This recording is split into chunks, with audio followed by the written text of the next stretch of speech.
சவ் பொரிச்ச கூட்டுக்கு வேக வச்சு எடுத்திருக்கேன். சவ் கட் பண்ணி 2 பச்சை மிளகாய் போட்டு, இதில் வந்து துவரம்பருப்பு கொஞ்சம், பாசிப்பருப்பு, அப்புறம் ஒரு தக்காளி சேர்த்து வேக வச்சு எடுத்திருக்கேன் குக்கரில். இது வந்து நம்ம மிக்ஸ் பண்ணிக்க போகிறோம்.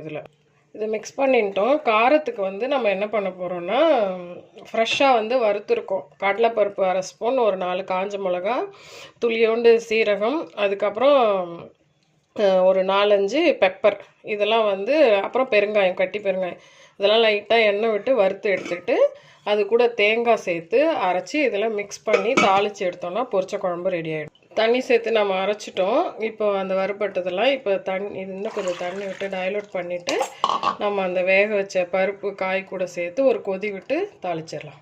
குழம்பு கொதிச்சு எடுத்து நம்ம மஞ்சள் பொடி உப்பு எல்லாம் சேர்த்துட்டோம். இது எண்ணெய் விட்டு கடுகு, உளுத்தம் பருப்பு, கருவேப்பிலை தாளித்து கொட்டிட்டோம்னா பொரிச்ச குழம்பு ரெடி ஆகிடும். சில பேர் உளுத்தம் பருப்பும் சேர்ப்பாங்க. நான்